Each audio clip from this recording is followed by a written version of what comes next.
An argument for God. Here's an argument for God that I have developed. I wanted to go through a few arguments that relate to the premises of this argument before stating the full argument so as to make it easier for you to understand what I mean.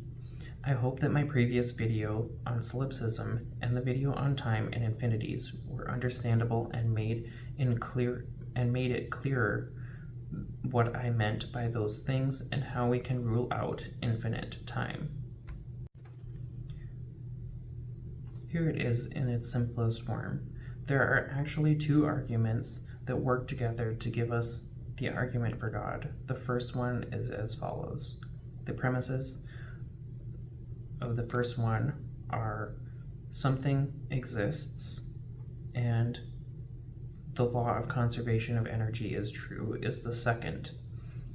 You could also state the second one as you can't get nothing from something.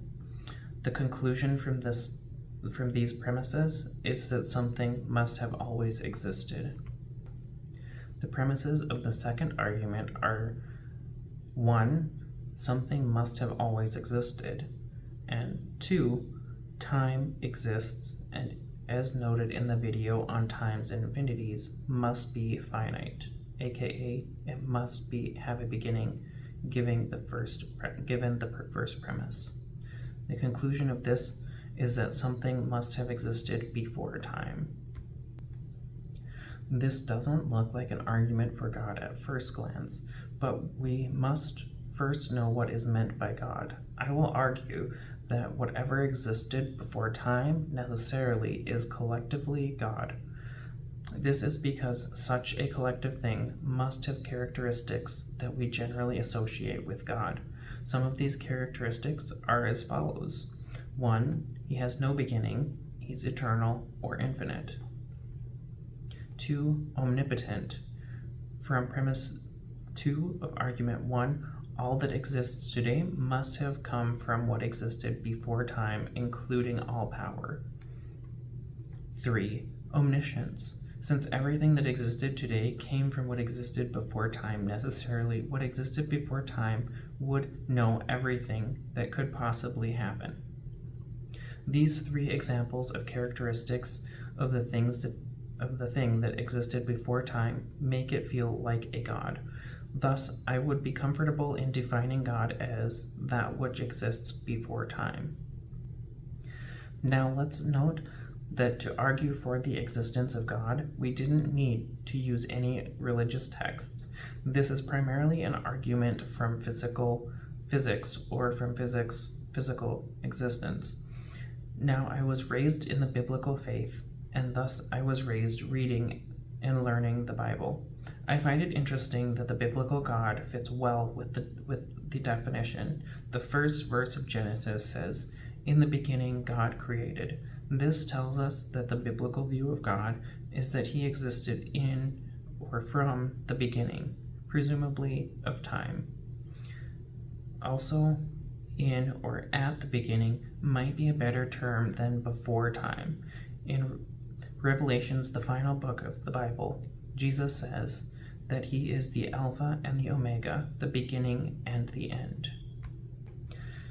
The argument I make here is only looking to the past, but if there is an end to time, then arguably whatever existed before time will ultimately also be what exists after time.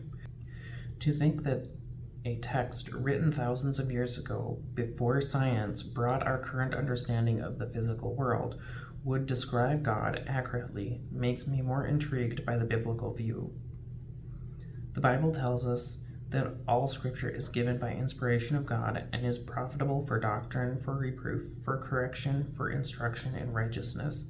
If this is indeed correct, then it isn't surprising that the Bible or biblical view of God gave us an accurate description of God. Something that is often overlooked when people make an argument for God is how one views God. Clearly, we will all have our own view of God. Even if one doesn't believe God exists, one still has a view of God. It is that view of God that they reject. I am not going to tell you how you must view God. I am only going to say that according to my argument, God exists. I will also try to show my view of God. My view of God comes from the biblical view, but perhaps it extends beyond the Bible as well. For those that might think that viewing God beyond the Bible's view is wrong or evil, you should know that the Bible comes from God and not God from the Bible. Thus, it seems that the Bible likely doesn't entail everything that is entailed in God. Ultimately, the Bible tells us this by urging us to pursue a personal relationship with God. This means our view of God must expand beyond the Bible and become personal. If one believes the Bible is true, then it makes an excellent starting point for creating a view of God.